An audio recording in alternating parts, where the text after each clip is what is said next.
সাতক্ষীরায় জমিজমা সংক্রান্ত বিরোধের জেরে লোহার রড দিয়ে পিটিয়ে একই পরিবারের ৩ জনকে জখমের অভিযোগ উঠেছে।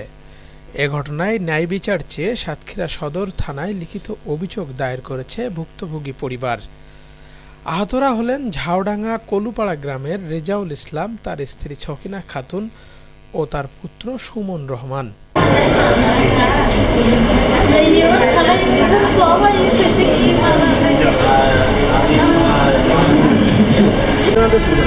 ঝাউডাঙ্গা গ্রাম ইউনিয়ন ৫ নম্বর ওয়ার্ড। আমার নাম রেজাউল।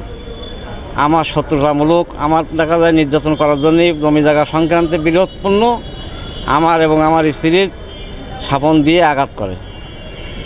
ইমতাদুল, মুমতাজুল, ফজের, রহিম, আশরাফুল এরাই আমার স্ত্রীর পরে আঘাত করে। এরা সব জামাত করে। দীর্ঘদিন ধরে মানুষকে দেখা যায় আমার পরে মানুষকে এরা অত্যাচার করতেছে। আমার এক জায়গায় বাড়ি করতে গেলাম, বাড়ি করতে দেয়নি। আমার জায়গায় আমি মাটি ফেলাচ্ছি, তুচ্ছ ঘটনা এনে দেখা যায় আমার পর চড়াই আমার স্ত্রীর শাবল দিয়ে বাড়ি মেরিয়েছে মাথায়।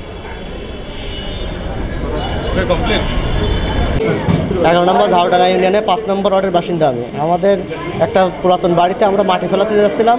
সেখানে মাটি ফেলানোর সময় তারা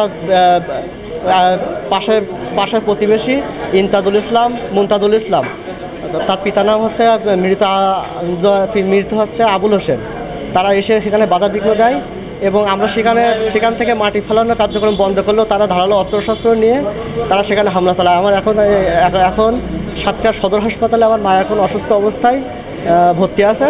তা আমার আম্মুর মাথা তারা ফাটিয়ে দিয়েছে এবং আমার আব্বুর তারা ধারালো অস্ত্রশস্ত্র দিয়ে চোখের কোণায় তারা আঘাত করেছে। এমত অবস্থায় আমরা খুব অসুস্থতার মধ্যে জীবনযাপন করছি।